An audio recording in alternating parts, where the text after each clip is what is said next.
The polished wood of the loan officer's desk felt cold under my trembling hands. Across from me, my daughter Chloe smiled, but her eyes were ice. She slid the thick stack of papers closer. $150,000, I whispered, the number catching in my throat. Chloe, this is my entire life savings on the line. She just waved her hand, dismissing 20 years of my hard work like it was lint on her designer jacket. Mom, don't be dramatic, she said, her voice smooth and practiced. It's just a signature. She leaned in, her smile tightening. After everything I didn't have growing up, you owe me this. Owe her? That single word hit me harder than a slap. To understand how my own daughter could believe that I owed her my entire future, we need to go back just 3 weeks, to the moment it all began.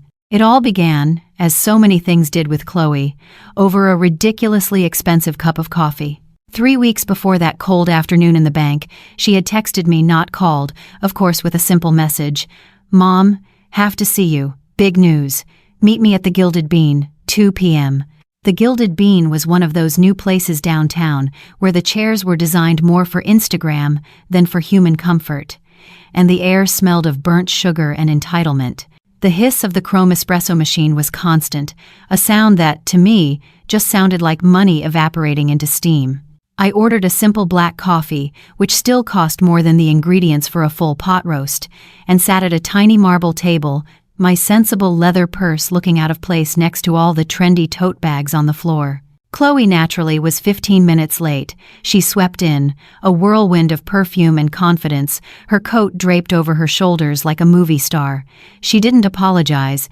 Instead, she kissed the air near my cheek and immediately launched into her grand vision. Mom, I'm finally going to do it, she announced, her eyes gleaming. I'm going to open my own place, but not just a coffee shop. It's an experience, a curated space for creatives. I tried to smile. I really did. I've always wanted her to find her passion. Honey, that's wonderful. What kind of place? An artisan cafe, she said, as if the words themselves were magical.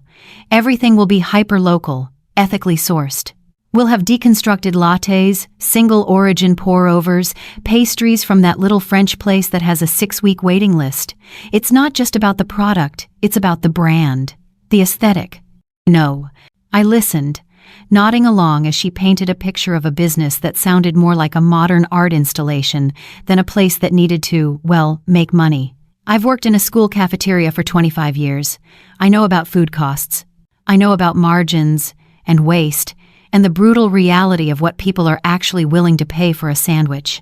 My world is one of hairnets and industrial-sized dishwashers, of making sure 300 kids get a hot, nutritious meal on a budget that gets smaller every single year. Her world was deconstructed lattes. When she finally paused to take a dramatic sip of her $7 lavender-infused concoction, I saw my opening to bring a little reality into the conversation. It sounds beautiful, Chloe, really. But have you written a business plan? Run the numbers? What's the overhead on a place like that downtown? The rent must be astronomical. The light in her eyes flickered. It was a subtle shift, but I saw it. The open, excited daughter was replaced by someone cooler, more defensive. Oh, Mom, she sighed, a little puff of condescending air. Don't be so pragmatic. You have to think bigger. This is about manifesting a dream, not crunching numbers like some accountant. Thank you for watching then, Metter. He was tillier getting the matter laved to lang to that routine, which they wold to the matter laved downed round, and watching the spaded d'other wind, without what to the wind. There was a student at the next table, a young woman about the age I was when I got pregnant with Chloe. She was surrounded by thick textbooks, a highlighter in her hand, her face a mask of concentration. For just a second, a ghost of a memory flickered in my mind, the weight of my own accounting textbook, the crisp acceptance letter to a business school I'd never attend. A future I had carefully folded and packed away in a shoebox in the back of my closet. I pushed the thought away. I'd made my choice, and she was it. I tried again, my voice softer this time. I just mean that a dream needs a foundation, honey. You need to know your costs, your break-even point. These are the things that make a business succeed or fail. That's when she delivered the first real blow. She reached across the table and patted my hand, the kind of gesture you'd give a well-meaning but slightly clueless child. I know, she said, her voice dripping with false patience. and I appreciate your concern. But what would you know about business, really? You've only ever worked in a school cafeteria." I pulled my hand back. I didn't snatch it away, but the retreat was obvious. I carefully folded my paper napkin into a tiny, perfect square. And then I folded it again. It was a useless, silent act of control when my insides were starting to burn. All those years of packing her lunch, of working extra shifts to pay for her ballet lessons, of helping her fill out her FAFSA forms for college so she wouldn't be saddled with loans. All of it reduced to just a school cafeteria. She must have seen the hurt in my eyes because she quickly changed tactics. She leaned forward, her expression turning earnest. "Look, that's actually why I need your help.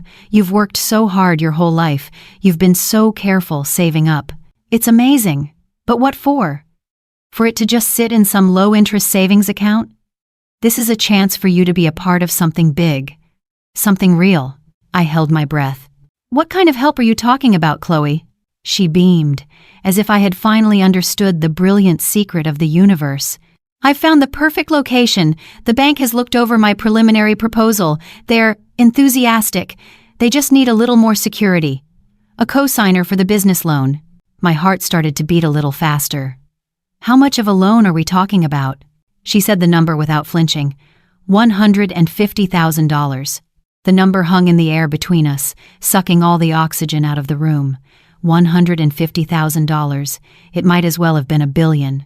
It was the sum total of every double shift, every garage sale, every coupon clipped, every time I'd said no to a vacation or a new car. It was the roof over my head. It was the quiet, humble security I had built for myself, crumb by crumb, over a lifetime of hard work. And she was asking for it like she was asking to borrow a cup of sugar. I must have looked as horrified as I felt, because her face hardened again. The smile was gone, replaced by the cool, calculating look that I would come to see so often in that bank office 3 weeks later. "It's an investment, Mom," she said, her voice firm. "An investment in my future, in your legacy. Don't you want to be able to say you helped build something beautiful?" I finally found my voice, but it was a whisper. "Chloe, that's everything I have. If this doesn't work..." "It will work," she cut me off, a sharp, angry edge to her tone. "The only way it won't work is if I'm crippled by negativity and doubt from the start. I need you to believe in me." But what I heard was, "I need you to risk your entire life so I can sell deconstructed lattes." The conversation was over. We sat in silence for another minute, the hiss of the espresso machine filling the space between us, before she stood up, checked her reflection in her phone, and declared she had a meeting with a brand consultant. And just like that, she was gone, leaving me alone at the tiny marble table with a cold cup of coffee and the terrifying weight of her demand. I drove home from the Gilded Bean in a daze, the terrifying weight of Chloe's demand sitting like a stone in my stomach. The familiar streets of my neighborhood passed by in a blur of manicured lawns and minivans. I barely registered the stop signs or the gentle turns I'd made 1,000 times before. My mind was stuck on a loop, replaying her words. "What would you know about business? You've only ever worked in a school cafeteria." The sentence echoed in the quiet car, each word a small, sharp jab. It wasn't just dismissive, it was a verdict. A judgment on my entire life, delivered by the very person my life had been built to support. I pulled into my driveway and cut the engine. For a long moment, I just sat there, listening to the ticking of the cooling engine. My house looked the same as it always did, a modest, single-story home with pale blue siding and a porch swing I'd bought at a garage sale the year Chloe started middle school. It was quiet. It was safe. It was paid for. Every nail, every shingle, every blade of grass in that yard was a testament to a life of careful, diligent work, a life she had just dismissed, as if it were nothing. Inside, the house was silent, save for the familiar, low hum of the refrigerator.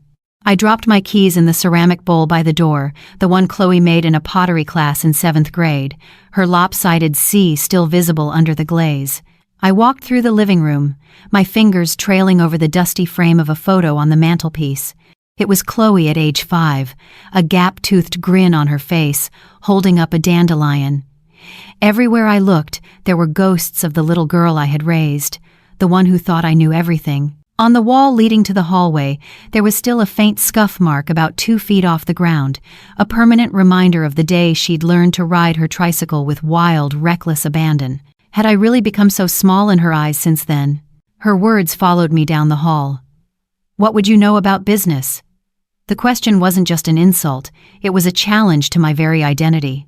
It implied that my life, the one I had lived in the service of her future, had been small, simple, and devoid of the kind of ambition she so clearly valued. It suggested that because my hands smelled of bleach and industrial soap at the end of the day, instead of expensive perfume, my mind must be equally unrefined. I stopped in front of my bedroom closet.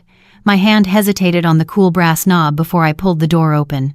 The scent of cedar and mothballs wafted out, the smell of carefully preserved history.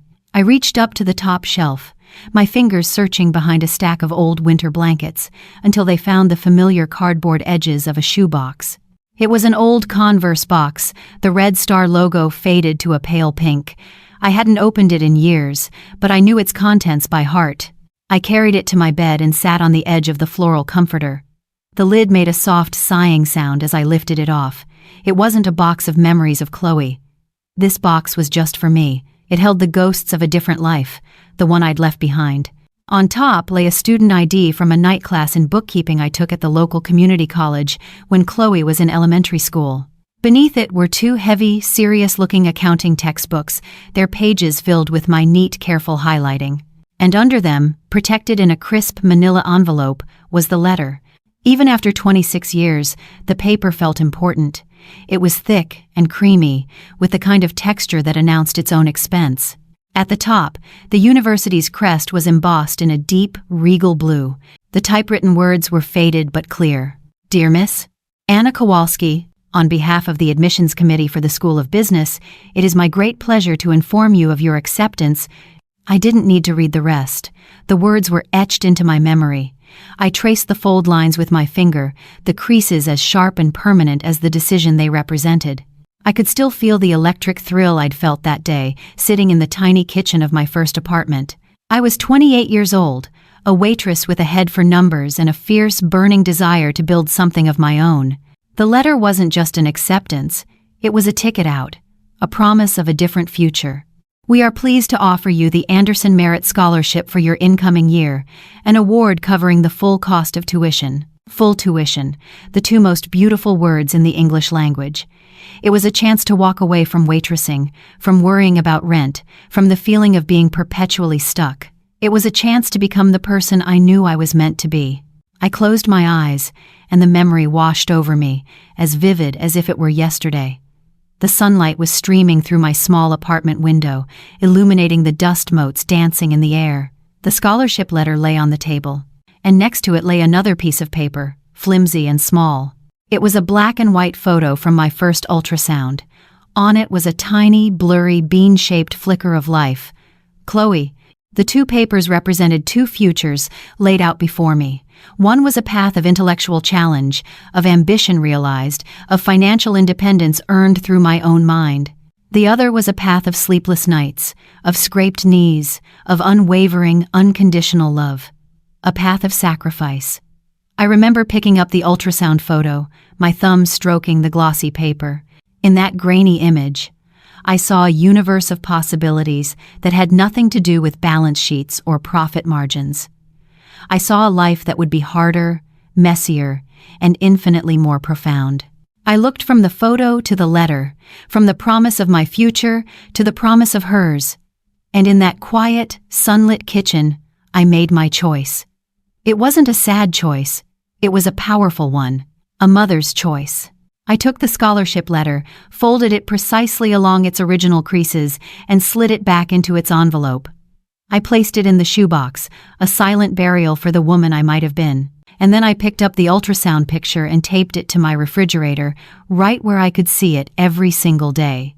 Now, sitting on my bed, holding that same letter, Chloe's voice echoed in my ears again. "What would you know about business?" A bitter, ironic laugh escaped my lips. I knew what it cost. I knew the price of choosing one investment over another better than she could ever imagine. I had given up my seat in that lecture hall so that she could one day have the world. and she had taken that world and used it to look down on me. I placed the letter gently back in its box, on top of the textbooks, and closed the lid. The slow burn of injustice felt hot in my chest. She had no idea what I knew. She had no idea what I was capable of. But a quiet, cold resolve began to form in my heart. Maybe it was time she found out. That quiet resolve was a shield I carried with me into the noise and smoke of my brother Mark's annual 4th of July barbecue. For a week, I'd managed to avoid Chloe's calls and texts, using my work schedule as an excuse. I needed time to think, to let that cold, hard resolve settle in my bones. I knew the barbecue would be a trial. It was a family command performance, and there was no way Chloe would miss an opportunity to work on her favorite project, me. Mark's backyard was a slice of pure Americana. The air was thick with the smell of freshly cut grass and charcoal smoke from the big Weber grill he was so proud of. Kids were running through sprinklers, their shrieks of laughter mixing with the distant pop-pop fizzle of neighborhood fireworks and the classic rock playing from a speaker on the deck. I brought my signature 7-layer dip, which was devoured in minutes, and fell into the easy, comfortable rhythm of family. I chatted with my sister-in-law, Susan, about her losing battle with the deer eating her hydrangeas, and helped Mark flip what felt like 100 burgers, the sizzle and flare-ups a familiar summer song. For an hour or two, I almost forgot the weight in my chest. I felt normal. I felt like their sister, their aunt, just Anna. Then, Chloe arrived. She didn't just walk into the backyard. She made an entrance. While the rest of us were in shorts and t-shirts, she was wearing a white linen sundress that probably cost more than my monthly grocery bill, paired with delicate sandals completely unsuitable for walking on grass. She floated through the party, air-kissing relatives and accepting compliments, holding a glass of sparkling water with a slice of lime like she was at a gallery opening in the city. She ignored me at first, a deliberate, calculated move I felt in my gut. She was setting her stage. I was standing by the dessert table with my Aunt Carol, the undisputed matriarch and information hub of our family, when Chloe made her move. She drifted over, her smile looking fragile and a little sad. She waited for a pause in our conversation about Carol's latest cruise to Alaska before sighing, a sound so full of theatrical melancholy that it immediately drew everyone's attention. "Chloe, honey, you okay?" Aunt Carol asked, taking the bait exactly as Chloe knew she would. Chloe gave a little shrug, picking at an invisible thread on her perfect white dress. "I'm just going through some things, I guess. Trying to get my dream off the ground, but it's hard when you don't have the support you thought you would." Her eyes flicked to me for a fraction of a second. It was all it took. The accusation was silent, but everyone heard it. I felt a hot flush creep up my neck. I picked up a plastic knife and began meticulously cutting a slice of the flag-themed cake, focusing on the lines of blueberries as if they were the most important thing in the world. My hand was perfectly steady, a small miracle of willpower. "What do you mean, sweetie?" Susan asked, joining the circle. "I thought your cafe idea was brilliant." "It is," Chloe said, her voice taking on a wounded tone. "It's more than brilliant. It's my calling. I've put everything into it. My heart, my soul, all my savings." She conveniently left out that her savings were what was left of the money I'd given her for a down payment on a sensible condo, which she'd instead used to fund a year of finding herself after college. But a bank needs more than a dream. They need backing. And I just thought... She trailed off, her gaze landing on me again, this time with a look of deep public disappointment. The small talk around us died down. The sizzle of the grill and the laughter of the kids suddenly seemed very far away. I could feel the eyes of my family on me, their expressions shifting from cheerful to confused, and then to questioning. I knew what they were seeing. A successful, beautiful young woman with a dream, and her stubborn, unsupportive mother. "I've always admired how strong you are, Mom," Chloe continued, her voice now a masterclass in passive aggression. "You've always been so independent, but sometimes that independence can make a person forget what it's like to need help, to need your own family to believe in you." I finally looked up from the mangled piece of cake on the paper plate. I met her eyes. In them, I saw no remorse, only strategy. She was leveraging their love for her as a weapon against me. She was using their kindness as a stage for my public execution. My brother Mark, bless his heart, tried to intervene. "Now, Chloe, I'm sure your mom has her reasons." But Chloe cut him off, shaking her head sadly. "Reasons are easy, Uncle Mark. Support is hard." She turned her full attention back to me, her voice just loud enough for the whole deck to hear. "I guess it's just easier to say no than to actually support your own daughter." The silence that followed was deafening. It was broken only by the chirping of crickets in the growing twilight. In that silence, I was tried and convicted. I was the cruel mother, the dream killer. No one saw the scholarship letter I saw flashing in my mind's eye. No one saw the 26 years of putting her first, of making sure her dreams always had wings, even if it meant clipping my own. They only saw what she wanted them to see. I placed the plastic knife down on the table. The small click was the only sound I made. I didn't defend myself. I didn't argue. What could I say? How could I explain the deep, complicated history of our lives, of my sacrifices, in the middle of a backyard barbecue? Anything I said would sound petty and defensive. My silence was the only protest I had left, but I knew, in that moment, it looked like guilt. I murmured a quiet excuse about needing to check on something inside and walked away, feeling the weight of their collective judgment on my back like a physical blow. The shield of my resolve was still there, but it was dented, and the slow burn of injustice had just been turned up to an inferno. I fled to the kitchen, the screen door slamming softly behind me, cutting off the murmur of the party. The blow of that public shaming had been so precise, so perfectly executed, that I felt hollowed out, like all the air had been punched from my lungs. I needed a place to hide, a task to perform that required no thought, only motion. The sink was piled high with the casualties of the party plates smeared with ketchup, bowls sticky with leftover potato salad, a mountain of red Solo cups. It was perfect. I turned on the hot water, the steam rising to fog the window in front of me, and began to wash. I scrubbed with a ferocity that had nothing to do with the bits of dried-on food.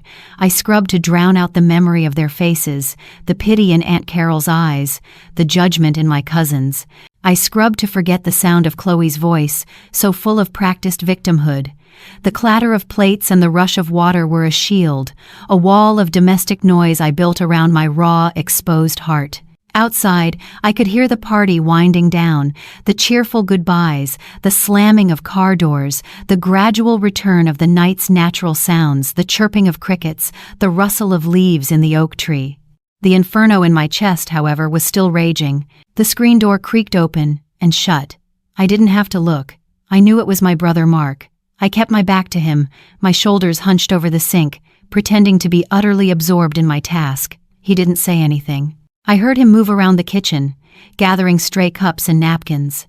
Then, a dish towel appeared in my peripheral vision as he leaned against the counter beside me. He started drying the plates as I washed them, his movements calm and methodical. We worked in silence for a few minutes, a familiar, easy rhythm from 1,000 family holidays past. His presence wasn't an intrusion, it was an anchor. "Well," he finally said, his voice low. "That was some performance Chloe put on." I didn't answer, just handed him another clean, wet plate. My throat felt too tight to speak. "She's had that dramatic streak since she was a kid," he continued, his tone carefully neutral. "Remember the time she tried to convince us the dog ate her homework and then staged a full-blown funeral for the missing assignment?" A small, watery smile touched my lips despite myself. I remembered. She was 8, and she'd even written a eulogy. "She always knew how to work a room," I managed to say, my voice raspy. "That's one way to put it," Mark said. He stopped drying and leaned back against the counter, crossing his arms. The kitchen was quiet now, save for the hum of the dishwasher I'd just loaded. "Anna, you know I love my niece, but that was out of line, way out of line." I finally turned to face him, leaning my back against the wet edge of the sink. I felt so tired, suddenly, tired of being strong, tired of being quiet, tired of holding it all in. "She wants me to co-sign a business loan, Mark, for $150,000. His eyebrows shot up. "150? You're kidding me. For that fancy coffee shop idea?" He let out a low whistle. "Annie, that's your house. That's everything." "I know," I whispered. I told her no, so now I'm the monster who crushes dreams. Mark shook his head, a look of profound frustration on his face. "That's not what this is. This isn't about you crushing her dream. This is about her refusing to build her own. I see it with my own kids. They see the flashy stuff on the internet. They think success is just a viral video away. They don't understand the grind. They don't get that you have to start at the bottom, flipping the burgers, before you get to own the restaurant. Instead, on the rustignated possible. He walked over to the fridge and grabbed 2 beers, handing one to me. The bottle was cold and solid in my hand. "Look," he said, leaning against the counter opposite me. "You've spent your whole life making things easy for her, and I get it. We all want our kids to have it better than we did. But there's a line, sis. There's a point where helping becomes hurting. You've given her a safety net so big she doesn't even know she's on a tightrope." His words were so full of simple, clear-eyed truth that it made my own complicated feelings feel validated. He saw it. He saw me. "You've given her everything," he said, his voice softening. "When does she learn to earn it herself?" Then redding of whited head with self-fand of herm, within fastly way, the stirred from middercast. The words were right on the tip of my tongue, the story of a different girl, a different life, the story of a scholarship letter in a shoebox. I wanted to tell him, to unburden myself, to make him see the full, brutal irony of the situation. To explain that I wasn't just some lunch lady who didn't understand ambition. I was a woman who had traded her own ambition for her daughter's, only to have that daughter throw it back in her face. But I held my tongue.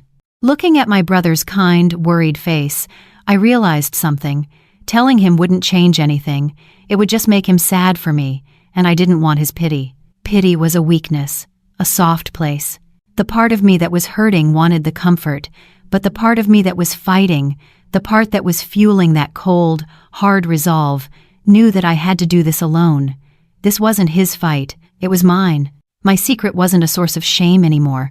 It was becoming a source of strength, a hidden reserve of power that only I knew about.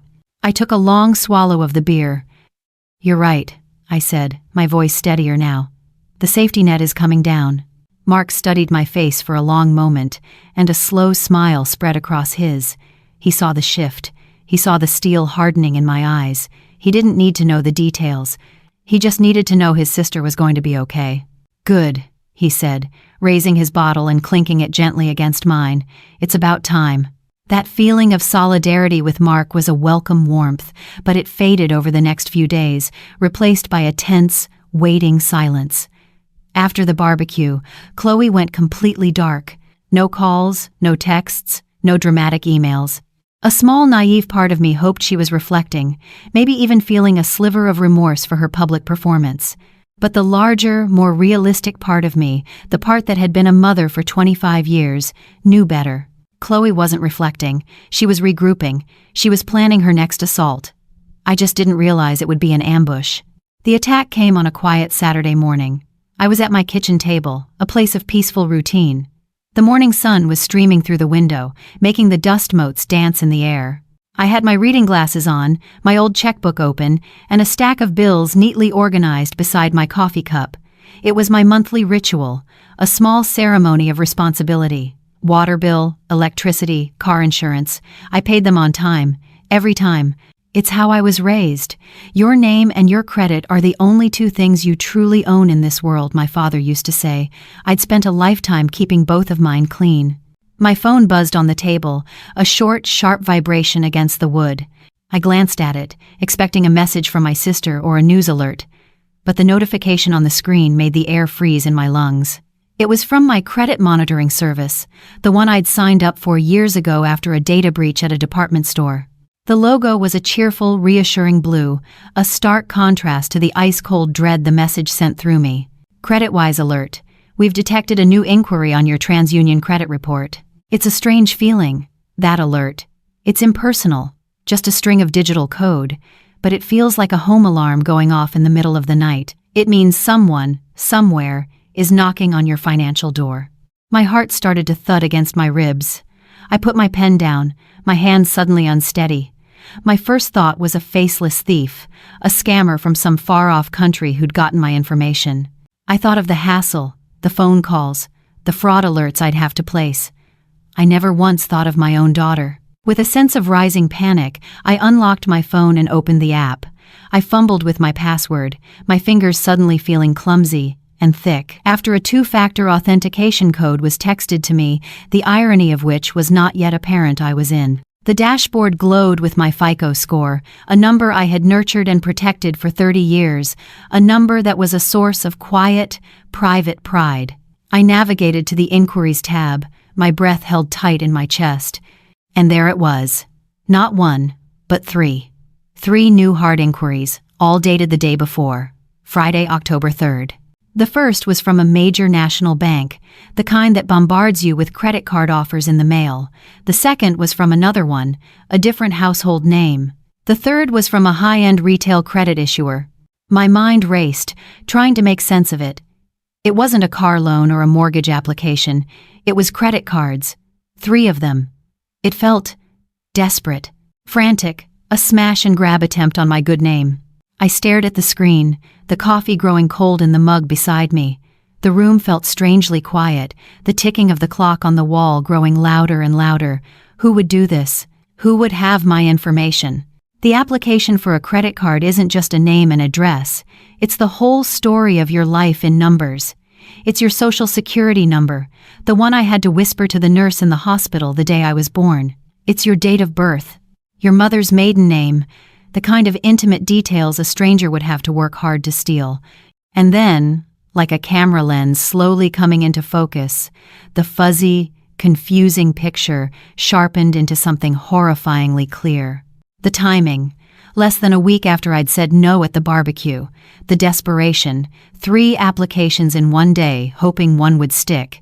The information, the numbers, the names, the history. All the little secrets that formed the lock to my financial life. There was only one person in the world who knew all of it by heart, who had seen it on a dozen school forms and FAFSA applications. Only one person who would know the answers to the security questions without having to guess. Chloe. The realization didn't land with a crash. It was a quiet, sickening slide into a cold, dark place. The hurt I'd felt at the coffee shop, the humiliation I'd endured at the barbecue, that was all child's play. That was about feelings. This was different. This was a line being crossed, a fundamental trust being shattered. This was betrayal. This was theft. She hadn't just disrespected me. She had used the intimate knowledge of a daughter, the trust I had freely given her, as a key to try and rob me. I thought of the scholarship letter, of the choice I'd made to give her my name, my protection, my future. And she had taken that name and tried to sign it on a fraudulent document. A hot, clean anger began to burn through the shock. It was an anger I hadn't felt in years, maybe ever. It wasn't the messy, tearful anger of a hurt mother. It was something else. It was the cold, clear anger of a woman who had been pushed too far. The slow burn was over. The safety net Mark had talked about wasn't just coming down. I was going to take a pair of scissors and cut it to shreds. She had mistaken my lifelong sacrifice for weakness. She was about to learn just how wrong she was. The anger didn't make me scream. It didn't make me cry. It made me quiet. It made me organized. All the swirling, chaotic emotions of hurt and humiliation from the past few weeks suddenly crystallized into something hard, clear, and perfectly calm. The woman who had wrung her hands with worry was gone, and in her place was someone I hadn't let out in a very long time. I walked into the living room and picked up my phone. I didn't call Chloe. I didn't call Mark. My fingers scrolled through the contacts until I found the numbers I needed. The first call was to the fraud department at the first bank. My voice, when I spoke, was unrecognizable to my own ears. It was low, steady, and devoid of any emotion.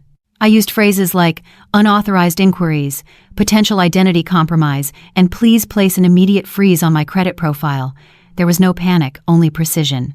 I answered their questions, confirmed my identity with the same personal details Chloe had tried to use against me, and followed their instructions to the letter. I did the same with the second bank, and then the third. Each call was a small, sharp click of a lock falling into place. When I was done, I went to my bedroom closet. I didn't reach for the blankets on the top shelf. I reached for the Converse shoebox. But this time, I didn't take out the letter. The letter was a memory of a sacrifice. I was done with sacrifice. I reached past it and took out the 2 heavy accounting textbooks I had bought for that night class years ago. Their spines were stiff, the pages crisp. I ran my hand over the embossed titles, Corporate Finance and Principles of Auditing. They felt like weapons. I found an empty cardboard box from a Costco trip and began to pack. The textbooks went in first, a solid foundation. On top of them, I placed my old, reliable Texas Instruments calculator, a fresh yellow legal pad, and a box of fine-tipped black pens. I added a folder containing my own, meticulously kept financial records, tax returns, mortgage statements, investment summaries going back a decade. It was a strange collection of objects, a go-bag for a war that wouldn't be fought with fists, but with spreadsheets and balance sheets. With the box on the passenger seat of my 10-year-old Honda, I drove. It wasn't the dazed, aimless drive from the coffee shop. This time, my hands were firm on the wheel. I saw every traffic light, every turn. My mind wasn't replaying past hurts. It was planning future actions. The quiet residential streets gave way to a commercial boulevard, and then to a more industrial part of town I knew well. I pulled into the wide, paved lot of Secure Space Self-Storage. The place always felt like a silent miniature city. Endless rows of identical roll-up metal doors, each one a mystery, a container for a life temporarily put on hold. Old furniture, college dorm contents, the collected possessions of a life that no longer fit in a house. I drove down aisle G, the gravel crunching under my tires, and stopped in front of Unit G27. It was anonymous, identical to the hundreds of others, distinguished only by the heavy-duty padlock on the latch. I killed the engine. The silence was absolute. I took a deep breath, the air tasting of dust and sun-baked metal. Then I got out, the keys feeling heavy and purposeful in my hand. I unlocked the padlock, the click echoing in the stillness. I gripped the cold metal handle at the bottom of the door and, with a firm heave, rolled it upward. The sound rumbled through the corridor, a metallic thunder that announced my arrival. The light from the dim overhead fixture in the hallway spilled inside, revealing what lay within. It wasn't a space filled with dusty boxes and forgotten Christmas decorations. It was an office. It was small, but it was perfect. A sturdy second-hand desk stood against the back wall, its surface clean and uncluttered. A comfortable, ergonomic office chair was tucked neatly beneath it. To the left stood a two-drawer metal filing cabinet, the kind you'd see in a real office, with a lock on the top drawer. To the right was a small bookshelf, but it wasn't filled with novels. It was packed with binders, tax code manuals, and books with titles like Small Business for Dummies and The Essentials of Contract Law. A laptop sat closed on the desk next to a combination printer and scanner. In the corner, a small coffee maker sat ready, a clean mug beside it. A single lamp with a green glass shade provided a focused, warm pool of light on the desk's surface. For 10 years, this little 10 by 10 concrete box had been my sanctuary. It was my university lecture hall, my corner office, my secret escape from a world that had decided I was just a lunch lady. It started after Chloe went to college. The house was so quiet, and my mind, which I had spent 2 decades filling with PTA meetings and casserole recipes, was hungry, so I started studying. I used the library. I took cheap online courses in finance and business management. I read the Wall Street Journal. I never let that part of me, the girl with the scholarship letter, truly die. I just moved her off-site. I walked in and set the cardboard box down. I unpacked the textbooks and placed them on the shelf, where they belonged. I arranged the pens and the legal pad on the desk. Then I sat down in the office chair, the familiar squeak a sound of comfort. This was my space, a room where I wasn't Chloe's mother.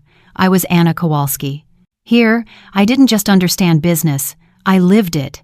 My quiet, humble life was the perfect cover. No one ever looked twice at the lunch lady. No one ever suspected she had a secret life, a secret skill set she was honing week after week, year after year, in a storage unit in an industrial park. Chloe thought she was trying to steal from a simple woman with a small savings account. She had no idea she was trying to outsmart a CEO. For years, this room had been my defense, a private shield for my intellect and my ambition. Now, it was time to make it my offense. For the next week, I operated with a kind of serene, focused calm. Turning that key in my storage unit lock had turned a key in my soul. The hurt, weeping part of me had been put away, and the quiet, methodical woman from my secret office was now in charge. I went to work, I came home, I paid my bills. I was a rock in the middle of a river, waiting. I had frozen my credit, filed the necessary reports, and built a wall around my life. All I had to do was wait for the wave to crash against it. I didn't have to wait long. It happened on a Thursday evening. I was in the kitchen, undertaking the small, satisfying task of polishing my mother's old silverware, something I did twice a year. The scent of the polish was sharp and clean. I had the contents of my shoebox spread out on the kitchen table, not for sentimental reasons, but for reference, for data. The scholarship letter lay on top, a silent witness. The house was quiet. Then the front door flew open, slamming against the stoppers with a crash that made me jump. Chloe stood in the doorway, her face a mask of furious disbelief. She wasn't the cool, manipulative actress from the barbecue. This was pure, unfiltered rage. Her designer purse was slung over her shoulder, and her car keys were clenched in her fist like a weapon. "What did you do?" she spat, storming into the kitchen. Her heels clicked like gunshots on the linoleum floor. I didn't stand up. I didn't even look at her right away. I took a soft cloth and continued to make slow, deliberate circles on the back of a silver teaspoon. The rhythmic, repetitive motion was calming. It was control. "I have no idea what you're talking about, Chloe," I said, my voice even and quiet. "Don't you lie to me!" she shrieked, throwing her purse onto a chair. "The bank called me. The fraud department. They asked me a million questions about suspicious activity on your accounts. You froze everything. You told them it was fraud. How could you do that to me?" I finally looked up, meeting her blazing eyes with a gaze that was as cool and polished as the spoon in my hand. "They were my accounts, Chloe. Not yours. And it was fraud. It was for my business," she yelled, her voice cracking. "For my future. A future you are actively trying to sabotage, to ruin, because you can't stand to see me have something of my own." The accusation was so breathtakingly backward, so completely devoid of self-awareness, that all I could do was stare at her. She was a stranger. This furious, entitled person was a stranger who happened to be wearing my daughter's face. I placed the spoon down on the table. The small, sharp clink was the only sound in the room for a moment. "I have never," I said, my voice dangerously low, "stood in the way of your future. I have spent my entire life building a foundation for it." "A foundation?" she scoffed, a wild, incredulous laugh escaping her lips. "Serving tater tots to teenagers? That's not a foundation. That's a dead end, and you're trying to drag me down into it with you." Her eyes, frantic with anger, darted around the room, looking for more ammunition, for anything else to throw at me. And then they landed on the kitchen table, on the shoebox, on the letter. Before I could move, she snatched it up. Her eyes scanned the official letterhead, the embossed university crest. A look of confusion crossed her face, quickly replaced by something ugly.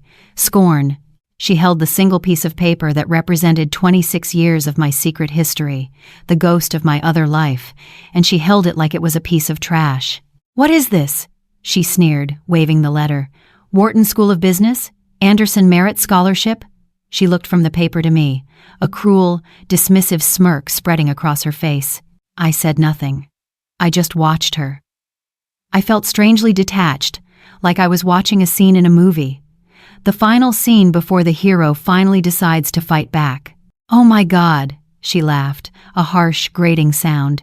"Don't tell me you actually got into a place like this. Is this some kind of joke?" I remained silent. My silence was a vacuum, and her cruelty rushed in to fill it. "A business degree?" she said, her voice dripping with derision as she looked me up and down, taking in my simple clothes, my apron, my life. You would have failed out in a week. You wouldn't have lasted a single semester with actual smart, ambitious people." She tossed the letter onto the table. It slid across the polished wood and came to rest near my hand. It didn't even look like my life anymore. It just looked like a piece of paper. Then she leaned in, her face close to mine, and delivered the final, killing blow. The words that would sever the last thread of maternal softness I had left for her. "Be realistic, Mom," she whispered, her voice a venomous hiss.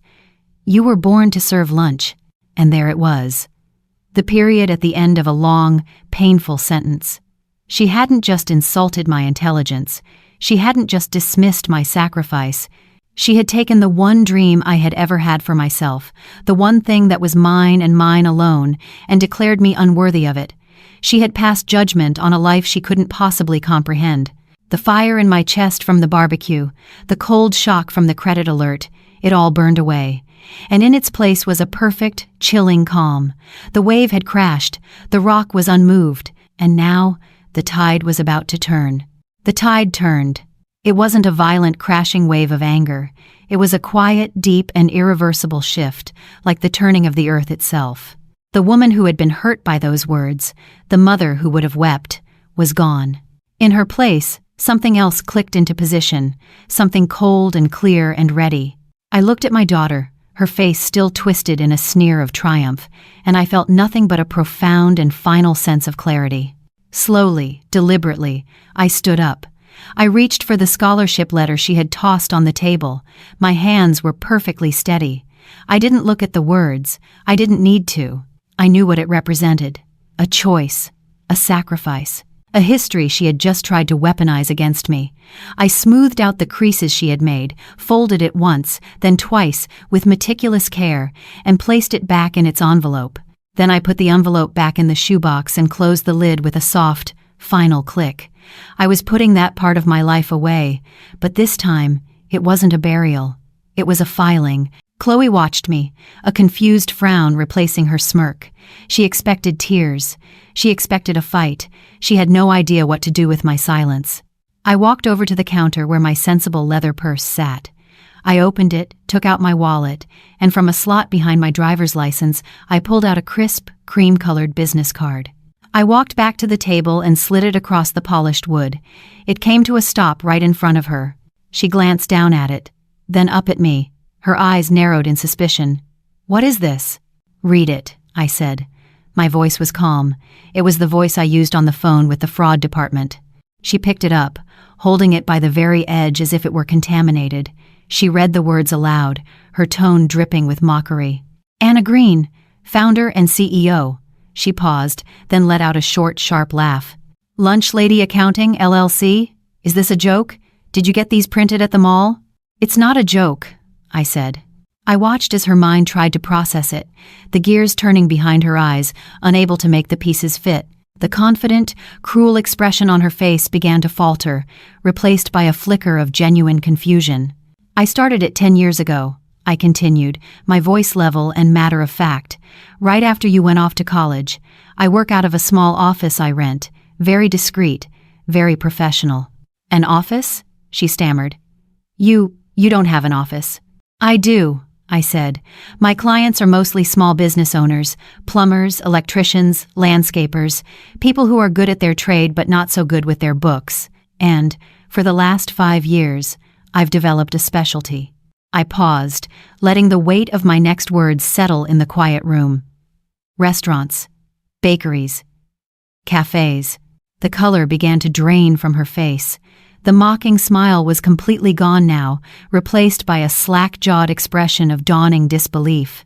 "They pay me very well for my services," I said.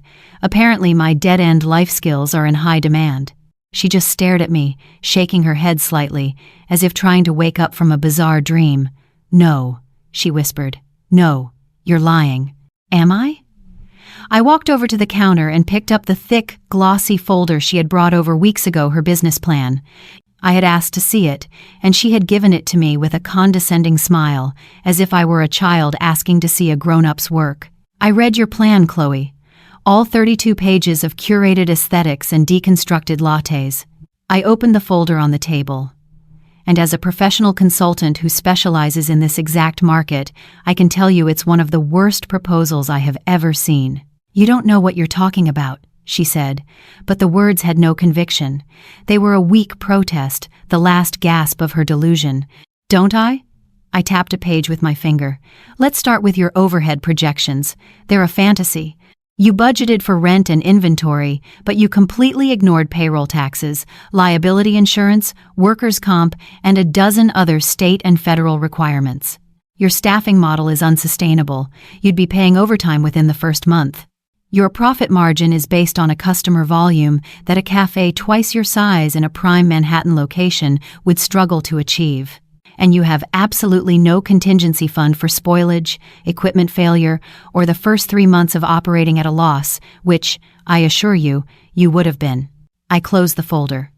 The snap of the cover was loud in the silent kitchen. "I didn't just glance at your dream, Chloe," I said, my voice as sharp and clean as a newly balanced ledger. I ran a full financial analysis on it. I audited it, and my professional conclusion is that you would have been bankrupt in 6 months. 180 days, and my entire life savings would have been gone, vanished, along with your credit, your reputation, and any hope of ever getting another business loan for the rest of your life. I let that sink in. I watched her process the brutal, undeniable truth. I saw the last of her righteous anger crumble, leaving behind a raw, terrified confusion. She looked smaller, somehow. The sophisticated, confident woman was gone, and in her place was a lost child who had just been told that Santa Claus wasn't real. I leaned forward, my hands flat on the table. So let me be very clear. I didn't say no to your loan because I don't understand business. I said no because I understand it better than you. I said no because you were about to drive your future, and my security, straight off a cliff. I picked up my business card from where she dropped it on the table. I held it between my thumb and forefinger.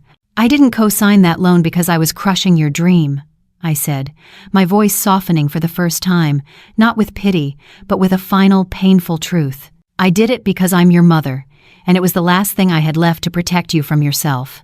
The words landed in the silent kitchen, not with a crash, but with the quiet, final click of a door locking. That last shred of maternal instinct, the one that made excuses, the one that absorbed insults, the one that always forgave, had been replaced by the clear-eyed pragmatism of a CEO. And a CEO's job, after a catastrophic failure in a key department, is to restructure. Chloe just stood there, swaying slightly, as if the floor beneath her had suddenly tilted. The furious energy was gone, leaving a hollowed-out shell. Her face was pale, her mouth slightly open. She was processing 25 years of carefully curated reality being dismantled in the space of 5 minutes. She looked at me, her eyes wide with a terrifying, dawning comprehension. She wasn't looking at her mother anymore. She was looking at a stranger who held all the cards. I didn't wait for her to speak. The time for emotional debate was over. This was the time for logistics. Chloe, I said, my voice calm and even, you see yourself as an independent adult, a visionary, a CEO in the making. I paused, letting my words echo her own ambitions. I agree. It's time your life reflected that reality. I walked past her into the small hallway that led to my bedroom.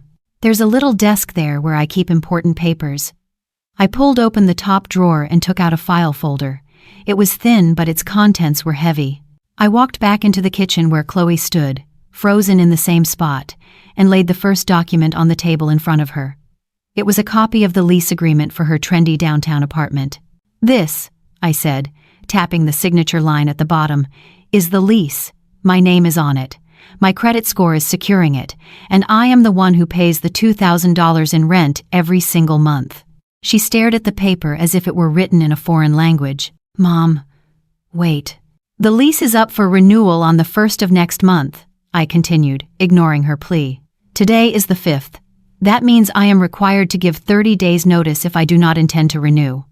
I looked her directly in the eye. I will be calling the property management company in the morning to inform them that I will not be renewing the lease. You have until the end of the month to either sign a new lease in your own name, with your own income and your own credit, or to find a new place to live. Her breath hitched. My own income? You can't do that. I can, I said simply, because you are an adult, a CEO, remember? Thank you for watching Into the Bright Roops. I reached into the folder again and pulled out a small, glossy card. It was the auto insurance card for her car. I placed it next to the lease. This is your car insurance. You're listed as a driver on my policy, a multi-car family plan that I pay for. I will be removing you and your vehicle from my policy on the last day of the month. You will need to secure your own insurance if you wish to continue driving legally. Her hand went to her mouth. Mom, please. The tears were starting to well in her eyes. The old me, the woman who had existed just an hour ago, would have crumbled at the sight of those tears.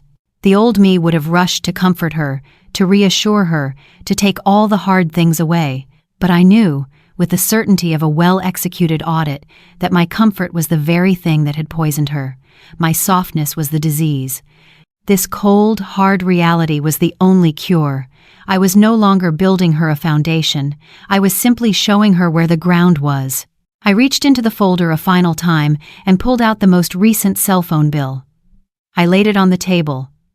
The third piece of her dismantled life. "The family plan," I said. "It's in my name. I will be transferring your number to a new account under your own name. You'll be responsible for the bill, starting immediately. Thank you for watching." That was the one that broke her. The apartment was a catastrophe, the car an impossibility, but the phone was her lifeline. A sob escaped her throat. "Please don't do this," she whispered, the tears now streaming down her face. "I'm sorry, okay? I'm so sorry. Don't do this." I looked at her, and for a fleeting moment, I saw the 5-year-old with the scraped knee. But then I saw the 25-year-old who had tried to steal my identity, who had called my life's work a dead end, who had stood in my own kitchen and told me I was born to serve lunch. I walked to my purse and took out my checkbook. I wrote a check quickly, my handwriting neat and steady. I tore it from the book, folded it once, and pushed it across the table toward her.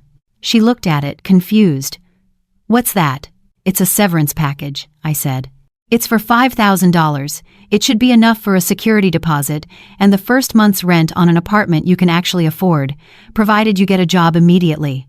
It is the last check I will ever write you. It is the last handout you will ever get from me." I stood there, my hands resting on the back of a kitchen chair. My work was done. The restructuring was complete. "I love you, Chloe," I said, and the words were true, even if the love was now a different shape, tougher, sharper, and far more honest. "But I have loved you into a cage of your own helplessness, and today I am finally setting you free." I took a deep breath. The world is a very expensive place when you're paying your own way. Welcome to it. 3 months passed in a strange, echoing silence. After Chloe walked out of my kitchen, a ghost in her own life, a part of me expected a flood. A deluge of angry texts, tearful voicemails, maybe even a dramatic appeal to her Uncle Mark. But there was nothing. The only sign that she was still in the same city was my bank statement, which showed the $5,000 check had been cashed 2 days after our confrontation. After that, silence. In that silence, my own life began to grow louder. The lunch lady accounting, that had lived for a decade in a concrete box, was finally seeing the light of day. Word of mouth from my satisfied clients had led to a boom in business. I was hiring my first part-time employee, a bright young woman from the community college. I was signing a lease, not for a storage unit, but for a small, sunlit office space above a flower shop downtown. The woman who had been defined as Chloe's mom for 25 years was becoming Anna Green, founder and CEO, in the real world. I was stepping into the life I had put on hold, and it fit better than I could have ever imagined. But even in the hum of my new, busy life, the silence from Chloe was a constant, low-frequency hum in the back of my mind.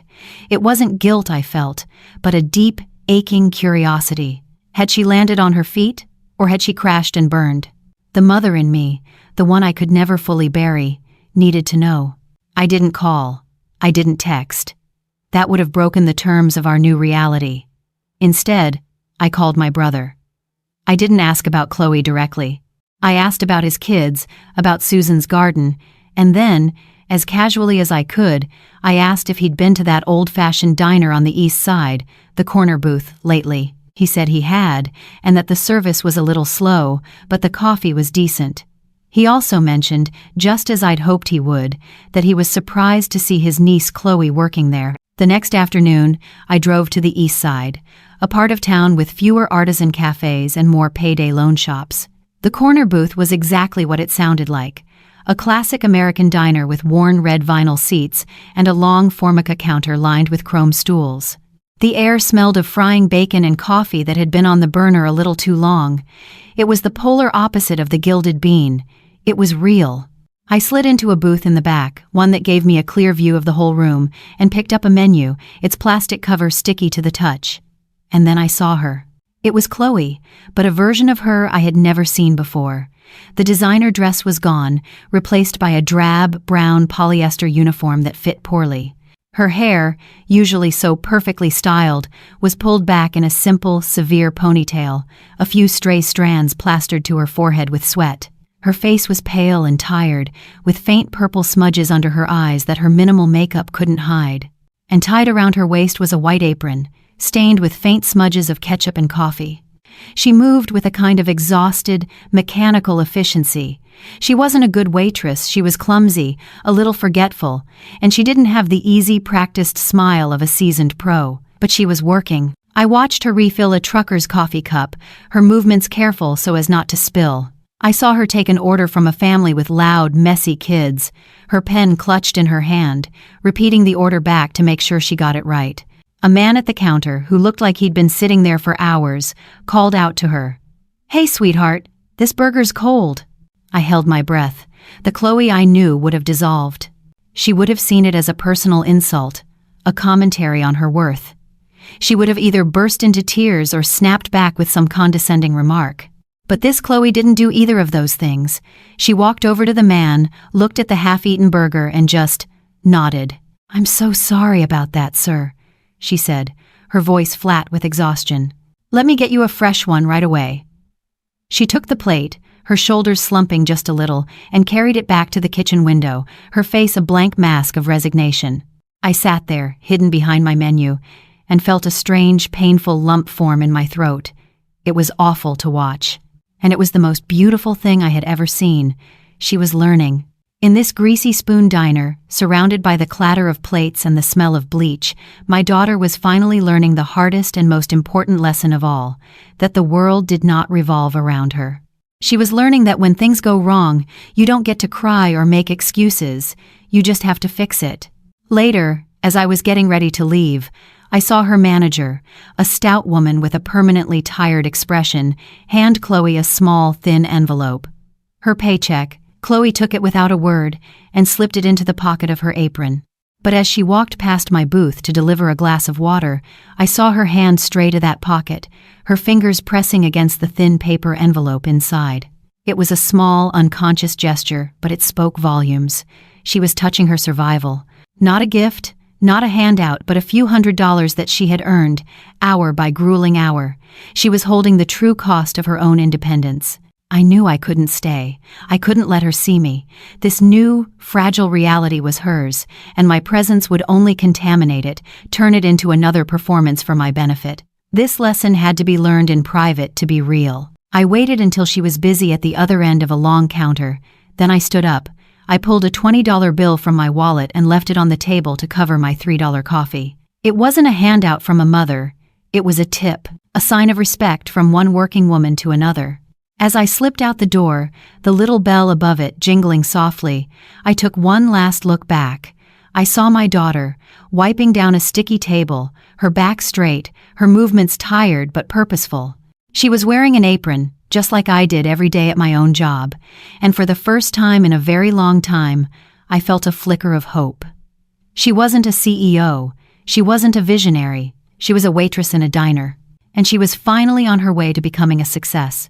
That flicker of hope was something I held on to over the next 6 months. A lot can change in 6 months. The world keeps turning, seasons shift, and people, if they're willing to do the work, can begin to heal. My world had changed completely. Lunch Lady Accounting LLC now occupied a bright, airy office on the second floor of a charming old brick building downtown. My window overlooked a flower shop, and on warm days, the scent of roses and fresh coffee from the cafe next door would drift in. I had my framed business license on the wall, a small team of 2 bookkeepers I was training, and a roster of clients who respected my work and valued my advice. The woman who had hidden her ambition in a concrete box was gone for good. I was living my other life, the one I'd put on hold, and I discovered, to my profound joy, that it had been waiting for me all along. I hadn't seen Chloe since that day I'd watched her through the diner window. I knew from my brother that she was still working there, picking up extra shifts, living in a small studio apartment across town with 2 roommates. She was paying her own bills. She was surviving. It was all I needed to know. Then one Tuesday afternoon, there was a soft, hesitant knock on my office door. My assistant was out at lunch, so I called out, "Come in." The door opened slowly, and Chloe stood there. The transformation was stunning. She wasn't the glamorous, entitled girl from the beginning of our ordeal, nor was she the exhausted, defeated waitress I'd seen in the diner. This was someone new. She was dressed simply, in jeans and a clean, pressed blouse. Her hair was tied back, and her face was free of all but the most basic makeup. She looked older, calmer. The frantic, needy energy was gone, replaced by a quiet, steady gravity. But the most significant change was in her eyes. The arrogance was gone. In its place was a humility that was both heartbreaking and beautiful. She was holding 2 simple paper cups of coffee, not deconstructed lattes, just coffee. She held one out to me.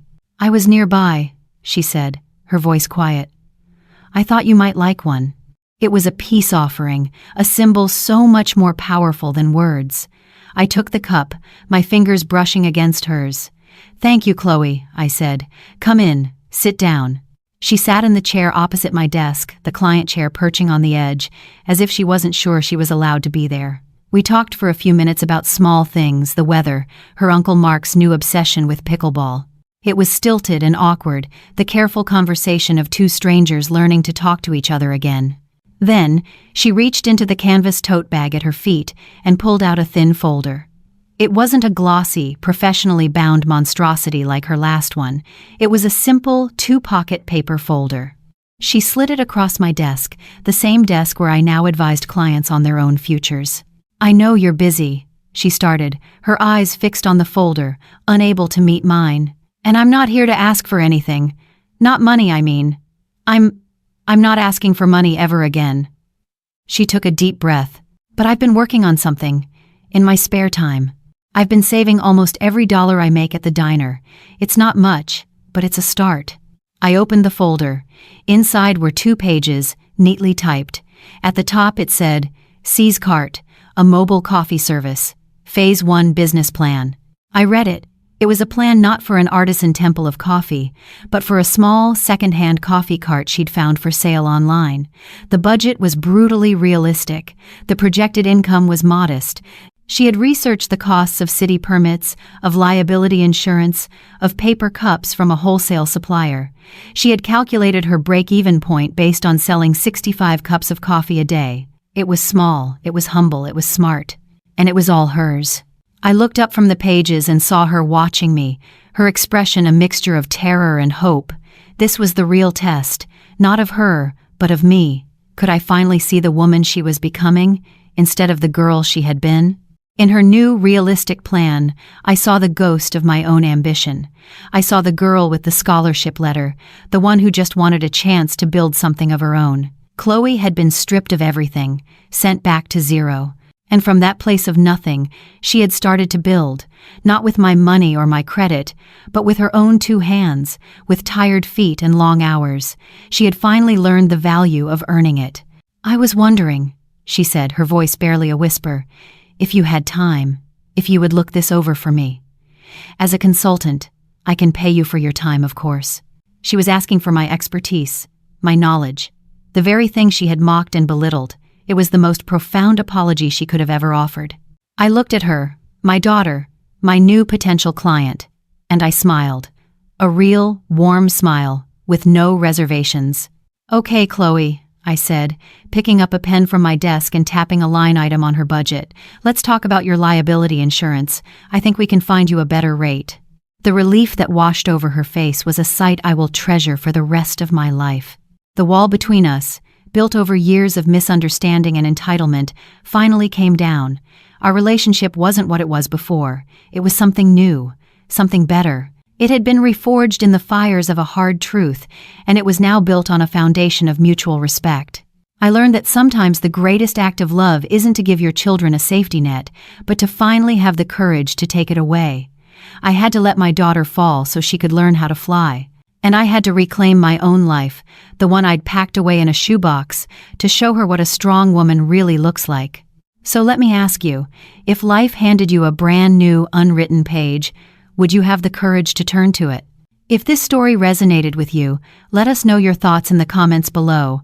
We love hearing from you, and don't forget to like and subscribe for more stories about finding strength in the hardest of times.